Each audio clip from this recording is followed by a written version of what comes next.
இடி ரெய்டு பண்ணப்ப ஒரே நாள்ல 13 இடத்துல பண்ணாங்க.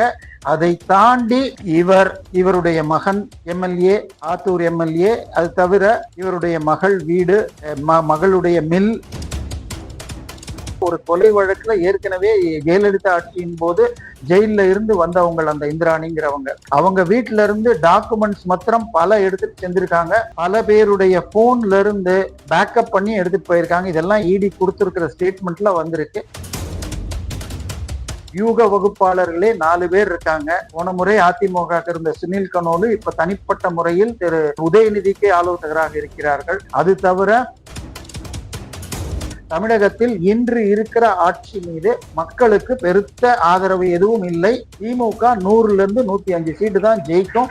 அதிமுக 100 சீட்டை ஒட்டி இருக்கு. 30 சீட்ல இழுபறி. இப்ப இந்த இழுபறி பிரச்சனை எங்க வருதுன்னு சொன்னால், கோயம்புத்தூர் பெல்ட் முழுக்க அதிமுகக்கு போகுது. அங்கு செந்தில் பாலாஜிக்கு ஒன்னும் இன்ஃபுளுயன்ஸ் இல்லைன்னு உடனே அங்கிருந்து இதை நீங்களே கூப்பிட்டு வரவேற்கணும், ஏன் தடுத்தீங்கன்னு சென்னை உயர்நீதிமன்றம் கேட்டுச்சு. ஆனா இதை தாண்டி இப்ப இவங்க என்ன பண்ணாங்க, நேத்தைக்கு அந்த அவருடைய மகன் செந்தில்குமார் திமுக ஆட்சி, அதாவது மத்திய அரசின் ஊழியர்களை வேலை செய்ய விடாமல் தடுக்கிறது என்ற பிரிவில் வரும். இந்த காரணத்தால தான் செந்தில் பாலாஜி கிட்டத்தட்ட 458 நாள் அவர்கள் செய்த வினைக்கான பயன் கிடைக்கிறது. கெட்ட காலம் சொல்ல முடியாது. முற்பகலின்னா செய்யும், பிற்பகலின்னா தானே விளையும். இன்னொன்னு, தமிழகத்துல அமலாக்கத்துறை அதிகாரிகள் அமைச்சர் பெரியசாமி வீட்டுல சோதனை பண்ணியிருந்தாங்க. ஆனா பெரிதா பணம் எல்லாம் கைப்பற்றவில்லை அப்படின்னு சொல்லி அமலாக்கத்துறை தரப்புல இருந்து சொல்லியிருக்காங்க. பின்னணி என்ன சார் நடந்துச்சாங்க சோதனை அப்போ? இல்ல, பெரிய அளவுல எல்லா நேரமும் கேஷ் கிடைக்கும் எதிர்பார்க்க முடியாது. திமுக உங்களுக்கு இந்த தேர்தலை 8 மண்டலங்களாக பிரிச்சிருக்கு. அந்த 8 மண்டலத்துல யார் யாருலாம் பார்த்தால் எனி டைம் மணி என்று மாதம் பல 100 கோடிகள் புரட்டி பார்ட்டி ஃபண்ட் போட்டும் 8 பேர்ட்ட கொடுத்திருக்காங்க. அதுல ஒருவர் மதுரை பக்கம் பாத்துக்கிறவர் திரு திண்டுக்கல் பெரியசாமி. இவர் பேர்ல 2006-11 கருணாநிதியின் இது அன்றைய ஆட்சி கீழே இருந்தப்போ, இவர் வீட்டு வசதித்துறை அமைச்சராக இருந்தப்போ வருமானத்துக்கு அதிகமாக 2,01,35,000 ரூபாய் சேர்த்திருந்ததாக டிவிஏசி தமிழகத்தின் லஞ்ச ஒழிப்புத்துறை வழக்கு போட 2016-17 அதை எதிர்த்து தீர்ப்பு வாங்கிட்டாங்க, இவர் சொத்து சேர்க்கல அப்படின்ட்டு. ஆனால் அதை எதிர்த்து 2018 டிவிஏசி பட்ட வழக்குக்கு போன வாரம் தான் தீர்ப்பு வந்தது. அதாவது இவர் அந்த வழக்கை தமிழகத்தில் உள்ள எம்பி எம்எல்ஏ 2 மாசம் ஆச்சுன்னு நினைக்கிறேன், எம்பி எம்எல்ஏ கோர்ட்ல வேகமாக நகர்த்தி 6 மாசத்துக்குள்ள எய்தர் சொத்து சேர்த்திருந்தா தண்டனை, இல்லாட்டி விடுவிக்கிறது, முழுமையாக மறு விசாரணை செய்ய வேண்டும் அப்படின்னு சொல்லி சென்னை உயர்நீதிமன்றம் தீர்ப்பு கொடுத்திருந்துச்சு. அந்த கேஸ் இன்னைக்கு உச்ச நீதிமன்றத்துல லிஸ்ட் ஆற நேரத்துல இடி உள்ள வரணும்னு சொன்னால் எப்பயுமே ஏற்கனவே ஒரு எஃப்ஐஆர் இருக்கணும். அதுல அந்த குற்றம் வரும் பணத்தை வச்சு மணி லாண்டரிங் பண்ணிருக்கணும், பிரெடிகேட் அஃபென்ஸ் இருக்கணும். சோ இவர் ஒரு அரசியல்வாதியாக, அரசு ஊழியராக, அமைச்சராக பணியாற்றி அதுல வருமானத்துக்கு அதிகமாக சொத்து சேர்த்தார் என்ற அந்த பிரெடிகேட் அஃபென்ஸ்ல வந்தாங்க. சோ அதுல இடி ரெய்டு பண்ணப்ப ஒரே நாள்ல 13 இடத்துல பண்ணாங்க. அதை தாண்டி இவருடைய மகன் எம்எல்ஏ, ஆத்தூர் எம்எல்ஏ, அது தவிர இவருடைய மகள் வீடு, மகளுடைய மில், இது தவிர மேலும் திண்டுக்கல்ல இருக்கிற வீடு, ஆத்தூர்ல இருக்கிற வீடு, இது மாதிரி பல இடங்கள்ல நடந்து ஒட்டன்சத்திரம், இவருடைய வத்தலகுண்டுல இவருக்கு இருக்கிற இவருக்கு சொத்துக்கள் கொடைக்கானல்ல ஒரு மில்லுல இருந்து சொல்லி கிட்டத்தட்ட 500-50,000 கோடி வரைக்கும் கொண்டு போறாங்க. நமக்கு சரியான கணக்கு இல்ல, அந்த ஊர் மக்களுக்கு தெரியும். ஆனால் இவர் 2 கோடின்னு சொன்னா அவங்களே சிரிப்பாங்க. ஏன்னா அவங்களுடைய தேர்தல் பிரமாணத்து பத்திரத்துல இருக்கிற பில்டிங் ஏரியாவுடைய ரேட்டு போட்டாலே வந்துடும். இதை தாண்டி இவர் மீது மேலும் வழக்குகள் உண்டு. இப்ப இடி உள்ள வரணும்னா பிரெடிகேட் அஃபென்ஸ் இன்னைக்கு உச்ச நீதிமன்றத்துல போய் அதுக்கு ஸ்டே வாங்கிட்டாங்க. போன வாரம் எம்ஆர்கே பன்னீர்செல்வம் கேஸ்ல கொடுக்கல, பட் இன்னைக்கு கொடுத்துட்டாங்க. சோ அதுக்கு முன்னாடி இடி பண்ணி ஆயிடுச்சு. பட் இடி இப்ப எடுத்ததை வச்சு அவங்க ஆராய்ச்சி பண்ணலாமே தவிர இதை தவிர வேற எதுவும் பண்ண முடியாது. பிரெடிகேட் அஃபென்ஸ் நிரூபணமாகி அதுல தண்டனை வாங்கினாத்தான் இடியால ப்ரொசீட் பண்ண முடியும். அந்த அடிப்படை வழக்க சைபர் பண்றது, அதாவது விஞ்ஞான ரீதியாக வழக்கை முடிப்பது, ஊழல் செய்வதில் மன்னர்கள் திமுகன்னு இதுல இருக்குன்னு சொல்லுவாங்க நம்ம சர்க்காரியா கமிஷன்ல. பட் நேரடியா அந்த வார்த்தை கிடையாது. ஆனால் இப்ப இதே விஷயத்தை எடுத்துக்கிட்டீங்கன்னா, திரு பொன்முடியுடைய தம்பி டிவிஎஸ் நிறுவனம் 30 கோடி பேங்க்ல கடன் வாங்கி ஏமாத்துனதுங்கிறதுல அந்த பணத்தை கட்டி முடிச்சதுனால, அந்த ஊழல்ல நேருவின் வார்ட் டிபார்ட்மெண்ட்ல வாட்டர் சர்வீஸ் அண்ட் டிரைனேஜ் போர்டுல உங்களுக்கு ஒரு ஜேஇஐ அப்பாயின்மெண்ட்டுக்கு 50 லட்சத்துல இருந்து 1 கோடி வாங்குறார் என்பதற்குரிய ஆதாரங்கள் டிவிஎச் அலுவலக கம்ப்யூட்டர்ல இருந்து எடுத்திருக்காங்க. ஆனால் அந்த வழக்கு முடிக்கப்பட்டது. இப்ப இவருடைய பிரெடிகேட் அஃபென்ஸ் ஸ்டே ஆயிருக்கு. இவர் இன்னொரு விஷயம், இவர் 2006-11 வீட்டு வசதித்துறை அமைச்சராக இருந்த பொழுது இன்னைக்கு சென்னையில இது ஹவுசிங் போர்டு என்பதற்கு மிக முக்கியமான லொகேஷன்ல நிறைய பிளாட்ஸ் வச்சிருப்பாங்க. அதுல இது பிளாட்ஸ் எல்லாம் அதுல பல முக்கியமான பிளாட்டுகளை, அதாவது அமைச்சருக்கும் இது முதலமைச்சருக்கும் மட்டுமே உரிய ஸ்பெஷல் கோட்டா, மற்றவங்களுக்கு எல்லாம் நீங்க அப்ளை பண்ணி தகுதி இருந்தா அதுக்கப்புறம் குலுக்கி போட்டு எடுப்பாங்க. அதுவும் கூட உங்களுக்கு பின்னாடி கிடைக்குமா முன்னாடி கிடைக்குமான்லாம் தெரியாது. ஆனால் இவர்கள் அந்த ஸ்பெஷல் கோட்டா மூலமாக பலருக்கும் எடுத்துக்கொண்டாங்க. அதாவது 2006-11 கருணாநிதி ஆட்சிங்கிறது அப்படி ஒரு விளையாட்டு விளையாண்டாங்க. அதாவது 2004 சோனியா காந்தி டெல்லியில பதவி ஏத்துக்கிட்டாங்க. இங்க இருந்து 10 பேர் கிட்டத்தட்ட அமைச்சர்களாக இருந்தார்கள். கோபாலபுரம் வழிகாட்டுவதைத்தான் டெல்லி செய்கிறது என்று சொல்லிக்கொண்டு இவர்கள் ஆடினார்கள். அந்த நேரத்துல அன்றைக்கு இருந்த மெட்ரிகுலேஷன் கல்வியை சிதைத்து விட்டு இது சமச்சீர் கல்வின்னு கொண்டு வந்தாங்க. அதனால பல மெட்ரிகுலேஷன் பள்ளிகள் தடுமாறின. இந்த நேரத்துல பள்ளி கல்வியை தனியார் வசம் பெருமளவில் போனது. அன்னைக்கு 250 பள்ளிகள் தனியார் வசம் இருந்ததுனால் அதுல சிபிஎஸ்இ இருந்தது, மற்றவை 3000 இருந்தது. இன்னைக்கு சிபிஎஸ்இ 2500 12,000 தனியார் பள்ளிகள் இருக்கிறது. தமிழ்நாட்டில் உள்ள மொத்த மாணவர்களில் 50% பேர், 60 லட்சம் பேர் இன்னைக்கு தனியார் பள்ளிகளில் படிக்கிறார்கள். அதுல 45% பள்ளிகள் திமுக கட்சிக்காரங்களுக்கு. இதையெல்லாம் ஒரு கட்சி தலைவரும் எம்எல்ஏவும் மந்திரியும் அங்கங்க ஒரு ஸ்கூல்னு எடுத்துக்கிட்டீங்கன்னா எல்கேஜில இருந்து +2 வரைக்கும் சொன்னா 14 கிளாஸ். ஒரு 1வது 2 செக்ஷன் 3 செக்ஷன் போட்டா 2 செக்ஷன் 14 வகுப்புன்னு போட்டாலே 28 செக்ஷன் வந்துருது. அதுக்கு லேபரட்டரி, அதுக்கு மற்ற ஃபெசிலிட்டின்னு போட்டீங்கன்னா குறைஞ்சபட்சம் 10,000 சதுரடிக்கு பில்டிங், ஒரு சதுரடி கட்டுறதுக்கு 3 கோடி ரூபாய், அதுக்கப்புறம் பிளே கிரவுண்டு. இந்த மாதிரி ஒவ்வொருவரும் ஒரு சிற்றரசர்களாக அப்படி ஒரு பணம் குளிக்கிறத இவங்களுடைய உதவியாளர்கள்லாம் பார்த்தாங்க. அமைச்சர்களுடைய உதவியாளர்கள், செக்யூரிட்டி. சோ அவங்க வாயை அடைக்கிறதுக்காக ஹவுசிங் போர்டு மூலமாக திரு கருணாநிதியுடைய உதவியாளர்கள் 3 பேருக்கு முகப்பேர்ல கொடுக்கறாங்க. அதுல ஒருவருடைய இடத்தை அவருக்கு விற்ற அடுத்த நாளே இவரே எடுத்துக்கிட்டார், இவர் தன்னுடைய பினாமி பேர்ல எடுத்துக்கிட்டாம்பாங்க.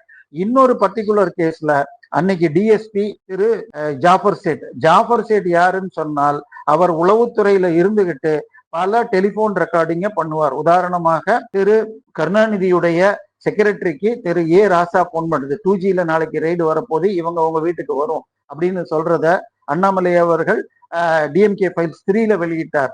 இது மாதிரி பல ஆடியோக்களை அவர் அதே மாதிரி பாட்டாளி மக்கள் கட்சிக்கும் அதிமுகவும் கூட்டு வரத தடுக்கிறதுக்கு மாத்துறதுக்கெல்லாம் ரெக்கார்ட் பண்ணார்.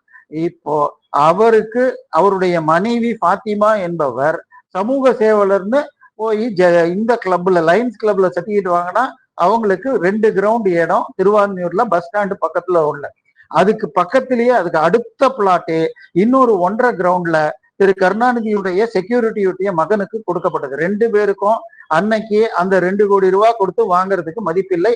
அதோடைய மதிப்பு அன்னைக்கே 8 இருந்து 10 கோடி ரூபாய் இதுல கமர்ஷியல் லேண்டுன்னு பாத்தீங்கன்னா. ஆனா இவங்களுக்கு 2 கோடி கொடுத்த அடுத்த நாளே லேண்ட்மார்க் கன்ஸ்ட்ரக்ஷன்ஸ் என்ற கம்பெனி இவங்களோட ஜேவி போட்டு அந்த பணத்தை கட்டி அதுல கமர்ஷியல் பில்டிங் கட்டி பல கோடிகள் சம்பாதித்தார்கள். சோ இந்த வழக்கு ஸ்டேல இருக்கு. இது எல்லாமே ஸ்டேல இருக்கிற நிலைமையில அந்த வருமானத்துக்கு அதிகமான சொத்துல போயிருக்காங்க. அவருக்கு உரியதான சொத்து, மில்லு, இதுல இருந்து பல டாக்குமெண்ட்டுகள். நேற்றைக்கு அவங்களுடைய மகள், அவள் ஏற்கனவே இதுல ஒரு பில்டரோட ஒரு ரியல் எஸ்டேட் தகராறுல ஒரு கொலை வழக்குல ஏற்கனவே ஜெயலலிதா ஆட்சியின் போது ஜெயில இருந்து வந்தவங்க அந்த இந்திராணிங்கிறவங்க. அவங்க வீட்டுல இருந்து டாக்குமெண்ட்ஸ் மாத்திரம் பல எடுத்துட்டு செஞ்சிருக்காங்க. பல பேருடைய போன்ல இருந்து பேக்கப் பண்ணி எடுத்துட்டு போயிருக்காங்க. இதெல்லாம் இடி கொடுத்திருக்கிற ஸ்டேட்மெண்ட்ல வந்திருக்கு. கேஷோ ஜுவல்ஸோ பிடிபடவில்லை, பட் இது பிடிபட்டிருக்கு.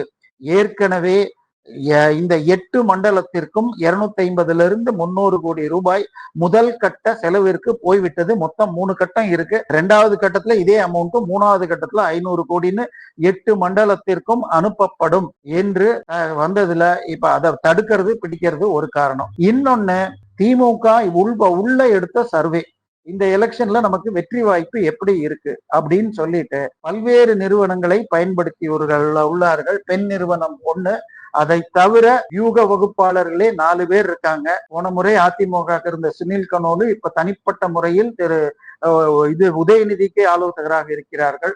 அது தவிர பெண் நிறுவனம் தவிர அந்த பிரசாந்த் கிஷோர் முன்பு இருந்து இப்போது வெளிவந்து விட்ட அந்த நிறுவனம் இருக்கு. அது தவிர இன்னொரு நிறுவனம் இருக்கு. இதை தவிர டெல்லியில இருந்து ஒண்ணு எடுத்திருக்காங்க. இதை தாண்டி நமது ஜேவிசி ஸ்ரீராம் அவர்களும் கோலாகலாசும் எடுத்தார்கள். சத்தியம் டிவியில எல்லாரும் இப்ப என்ன சொல்லிட்டாங்கன்னா, தமிழகத்தில் இன்று இருக்கிற ஆட்சி மீது மக்களுக்கு பெருத்த ஆதரவு எதுவும் இல்லை. திமுக 100ல இருந்து 105 சீட்டு தான் ஜெயிக்கும். அதிமுக 100 சீட்டை ஒட்டி இருக்கு. 30 சீட்ல இழுபறி. இப்ப இந்த இழுபறி பிரச்சனை எங்க வருதுன்னு சொன்னால், கோயம்புத்தூர் பெல்ட் முழுக்க அதிமுகக்கு போகுது. அங்கு செந்தில் பாலாஜிக்கு ஒன்னும் இன்ஃபுளுயன்ஸ் இல்லைன்னு உடனே அங்கிருந்து 2-3 அதிமுக காரர்களை வெளியே எடுக்கணும்னு பிளான் பண்ணியிருக்காங்க. தங்கமணி, திரு செங்கோட்டையன் மற்றும் இன்னும் சிலர். அது மாதிரி இந்த பக்கம் மதுரை பெல்ட்ல முக்குலத்தோர்கிட்டையும் இவங்களுக்கு பெரிதாக செல்வாக்கு இல்லைன்னு சொல்லிட்டு செல்லூர் ராஜு, சரத்குமார் இன்னும் பலரை பிளான் பண்ணியிருக்காங்க. இதற்கு உரிய வேலையை, பணத்தை கொடுக்க வேண்டியது திரு ஐ பெரியசாமி என்ற நிலையில் அவரை இப்பொழுது ஆஃப் செய்வதற்கு வேலை நடந்திருக்கு. நிச்சயமாக அந்த ஜாஃபர் சேட் வழக்கெல்லாம் நோண்டினாங்கன்னா முதல் குடும்பம் வரைக்கும் இது செல்வதற்கு உரிய வாய்ப்பு இருக்கிறது.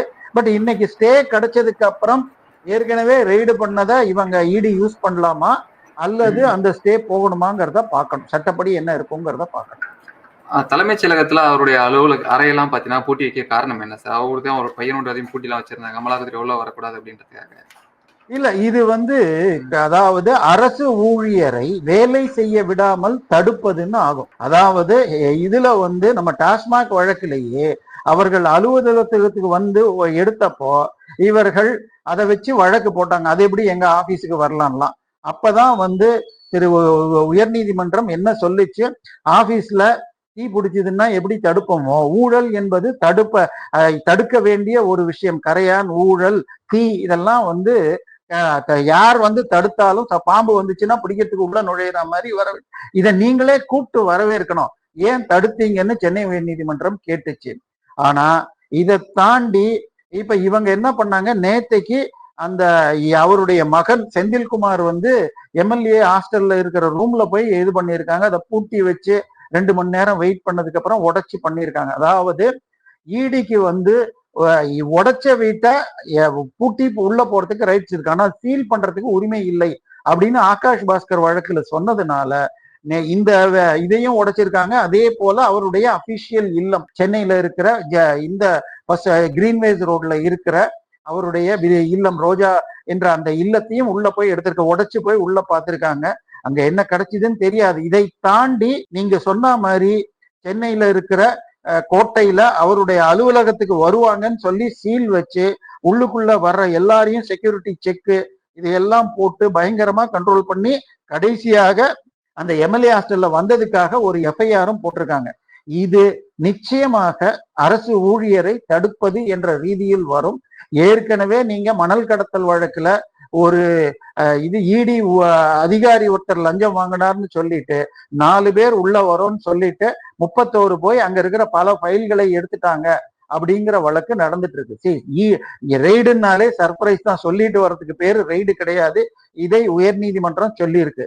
ஆனா மத்திய அரசு அலுவலகத்துல போய் டிவிஎஸ்சி போய் பண்ணினால் அந்த என்ன கிடைச்சதோ அதை சிபிஐ கொடுக்கணும். இன்னைக்கு வரைக்கும் கொடுக்கல, அதுவும் பெண்டிங்ல இருக்கு. இவை எல்லாம் திமுக ஆட்சி, அதாவது மத்திய அரசின் ஊழியர்களை வேலை செய்ய விடாமல் தடுக்கிறது என்ற பிரிவில் வரும். இந்த காரணத்தால தான் செந்தில் பாலாஜி கிட்டத்தட்ட 458 நாள் வெளியில வர முடியலன்னா 3 கண்டிஷன் சொன்னாங்க. அரசு ஊழியர் தடுப்பு, தம்பி அசோக்குமார் மறைஞ்சிருந்தது, 3வது அமைச்சர் ராஜினாமா பண்ணப்புறம் கிடைச்சது, திருப்பி ஆச்சதுக்கு அப்புறம் திருப்பி ராஜினாமா செய்ய வச்சாங்க. எனவே இது நேற்றைக்கு அந்த போட்டிருக்கிற எஃப்ஐஆர் பத்தி இடி உள்ள போனாங்கன்னாலே மேபி இந்த உச்சநீதிமன்ற தடையும் கூட போகலாம். ஏன்னா அரசு ஊழியர்களை தடுக்கிறதுனா என்ன அர்த்தம்? இவர் பேர்ல சொத்து குவிப்பு வழக்கு இருக்கு. இன்னொன்னு அந்த ஹவுசிங் போர்டு கேஸ் என்ன பண்ணிட்டாங்க, வழக்கு இருந்தது முகப்பேர் இவர்களும் பேரும் சரி, ஜாஃபர் சேட் இதெல்லாம் இப்போதைக்கு குவாஷ் ஆயிருக்கு. ஆனால் அந்த நேரத்திலேயே 2010 வாக்கிலேயே அந்த அதிகாரத்தையே முதலமைச்சர் நினைத்தால் யாருக்கு வேண்டாலும் டிஸ்கிரிஷனரி அலாட்மெண்ட்ங்கிறதையே கேன்சல் பண்ணாங்க. இந்தியா முழுக்க அது பேச்சு பொருள் ஆக மத்திய அரசுக்கு மிகவும் கெட்ட பெயர் வர 2011 தேர்தல்ல அது ஒரு பெரும் காரணமாகும் என பயந்து திரு கருணாநிதியே அந்த டிஸ்கிரிஷனரி அலாட்மெண்ட்டை கேன்சல் பண்ணார். ஊழல் நடந்தது என்பதற்கு வாக்கு மூலம் திரு கருணாநிதியே கொடுத்திருக்காரு அதை கேன்சல் பண்ணதுல. எனவே அந்த வழக்கையும் சரி, இந்த சொத்து குவிப்பு வழக்கிலையும் இடி அப்பீலுக்கு போய் டிவிஎஸ்சி அப்பீலுக்கு போனோம். ஆக்சுவலா என்னை வருமானத்துக்கு அதிகமாக லஞ்சம் வாங்கியிருக்கீங்க, சொத்து சேர்த்திருக்கீங்கன்னு போனால் ஒரிஜினல் வழக்கறிஞர் வழக்கு போட்டது டிவிஎஸ்சி அதே செந்தில் பாலாஜியை விடுதலை பண்ணணுங்கிறப்ப அபிஷேக் மனு சிங்வியை வைக்குது டிவிஎஸ்சி சார்பா. டிவிஎஸ்சிக்கு அபிஷேக் மனு சிங்வி வந்தா ஒரு நாளைக்கு 20 லட்சம், அதே செந்தில் பாலாஜிக்கு வந்தா 50 லட்சம். அப்படி இருக்கிற நிலைமையில இன்னைக்கு யார் வந்தாங்கன்னு தெரியல. டிவிஎஸ்சி இதை எதிர்த்திருக்கணும். லஞ்ச ஊழல் செய்த ஒருவருக்கு தமிழக அரசு உதவி செய்கிறது, மேலும் அந்த மத்திய அரசு ஊழியர்களுக்கு எதிராக எஃப்ஐஆர் போட்டிருக்கு அப்படிங்கிறது நிச்சயமாக உயர்நீதிமன்றத்தால் அவ்வளவு மென்மையாக பார்க்க முடியாது.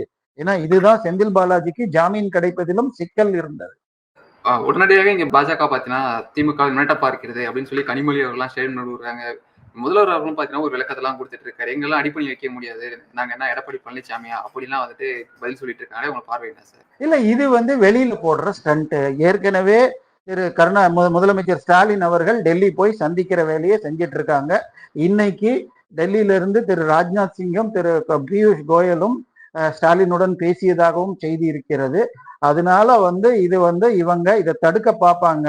போன முறை டாஸ்மாக்ல ரெய்டு வந்த உடனே கடந்த 4 வருடமாக நீத்தி ஆயோக் புரோகிராமுக்கு போய் கலந்து கொள்ளாம போன வருஷம் 7 நிமிஷத்துக்கு திரு ஸ்டாலின் அவர்கள் தான் ஒரு ஷூட்டிங் மினிஸ்டர், சீஃப் மினிஸ்டர் இல்லை, வெறும் சீட்டிங் மினிஸ்டர் ஏன்னா இதுக்கு ஏன் போகக்கூடாது, மற்ற முதலமைச்சரும் போகக்கூடாதுன்னு வீடியோ போட்டவர்.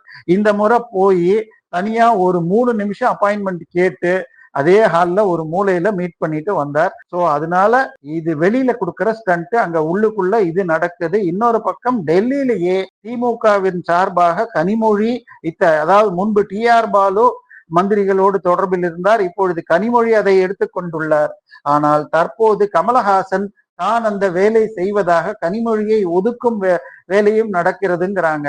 சோ திமுகல மிகப்பெரிய சிக்கல்கள் வருகிறது. திமுகவின் ஷிண்டேயாக கனிமொழி வந்தால் தனக்கு ஆதரவுக்கு ஆள் வேணும்னு நேற்றைக்கு ஒரு ஆதரவு ஸ்டேட்மெண்ட் கொடுத்திருக்காங்க. போன மாசம் கிட்டத்தட்ட ஒரு 10 நாள் முன்னாடி கமலஹாசன் போய் ஒரு 10 நிமிஷம் மீட் பண்ணிட்டு வரார். அடுத்த நாள் போய் 1 to 1 யாருமே உதவியாளர் இல்லாம மோடியோடு 45 நிமிடம் கனிமொழி பேசியிருக்காங்க. எனவே டெல்லியில் பாஜக ஒரு தெளிவான திட்டத்தோடு வேலை செய்கிறது. இந்த இடி ரெய்டு இன்னைக்கு தற்காலிகமாக ஸ்டே ஆயிருந்தாலும் இந்த வாரமோ அல்லது அடுத்த வாரமோ எம்ஆர்கே பன்னீர்செல்வம் மீது நடக்கலாம். சக்கரபாணி மற்றும் பத்திரப்பதிவுத்துறை மூர்த்தி இவங்களும் அந்த லிஸ்ட்ல இருக்காங்கன்னு சொல்றாங்க. இதையெல்லாம் என்ன ஆகும்னு பார்க்கணும். சென்னை ஹைகோர்ட்ல ஏன் நீங்க இதுல ரேஷன் ஊழல் பத்தி ஏன் இது வரைக்கும் போடலங்கிற வழக்கு நடந்துகிட்டு இருக்கு. ஸோ அது போன ஆட்சியில போட்டாங்கன்னா அதே கம்பெனி தான் இப்பயும் சப்ளை பண்ணிட்டு இருக்கு. எனவே அதனுடைய தொடர்ச்சியாக திரு சக்கரபாணியும் வரக்கூடும். ஸோ இடி ரெய்டு மிக சீக்கிரமாக மேலும் 2-3 அமைச்சர்கள்ட்ட வரலாம். மணல் கடத்தல் மற்றும் பல வழக்குகள்ல டாஸ்மாக்ல இப்ப போய் அப்பீல்ல வந்ததுனால் எல்லா அமைச்சர்கள் மீதும் மிக சீரியஸாக வழக்குகள் வேகமாக நடக்கலாம். செந்தில் பாலாஜி கேஸ்ல ஏற்கனவே உச்ச நீதிமன்றம் அவருக்கு 3 பிரிவுல வேலைக்கு சேர்த்தார். ஜேஇஐ மாத்திரம் தனிப்படுத்திட்டா அது 2 மாசத்துல முடிஞ்சால் அதுல அவருக்கு தண்டனை கிடைத்தால் இந்த வழக்கும் முடிஞ்சிடும், அவர் வெளியில வர முடியாது. ஆனா 3ஐயும் கிளப் பண்ணி 3000 விட்னஸை வச்சுக்கிட்டு அவருடைய ஆயுட்காலத்திலேயே முடிக்காதபடி கேஸை உடைச்சு வச்சிருக்கீங்க அப்படின்னு உச்ச நீதிமன்றம் சுட்டி காட்டியிருக்கு. எனவே திமுகவிற்கு மிக நிச்சயமாக அவர்கள் செய்த வினைக்கான பயன் கிடைக்கிறது. கெட்ட காலம் சொல்ல முடியாது. முற்பகலின்னா செய்யும், பிற்பகலின்னா தானே விளையும். இன்னொன்னு, வருமானத்துக்கு அதிகமான சொத்து வழக்கு யாரெல்லாம் சேர்த்திருக்காங்களோ அவர்கள் தப்புவது முடியாது. அதாவது முன்பெல்லாம் இது வந்துருச்சு, நான் விவசாயத்துல சம்பாதிச்சேன்னு சொன்னதெல்லாம் இப்ப ஏத்துக்க மாட்டேன் அப்படின்னு உச்சநீதிமன்றம் சொல்ல, எம்ஆர்கே பன்னீர்செல்வம் அந்த இதை நோட்டீஸை வாபஸ் வாங்கிட்டு வந்துட்டார். ஏன்னா உச்சநீதிமன்றம் தீர்ப்பில் 2 கோடி ரூபாய் இவர் இது விவசாயத்தில் வருமானம் பெற்றது ஆச்சரியம் அளிக்கிறதுன்னு போட்டா, கீழே இருக்கிற கோர்ட்டு வேற எதுவுமே பண்ண முடியாது. அதனால ஐ மீன் டிஸ்மிஸ்ட் ஆஸ் வித்ட்ரான் அப்படின்னு தான் பண்ணியிருக்காங்க. எனவே யார் 7, 8 அமைச்சர்கள் மீது சொத்து குவிப்பு வழக்கு இருக்கிறது. அவர்கள் அனைவர் மீதும் தடைகள் நீங்கினால் அடுத்த 4 மாதத்திற்குள் தண்டனைகள் நிச்சயமாக கிடைக்கும்.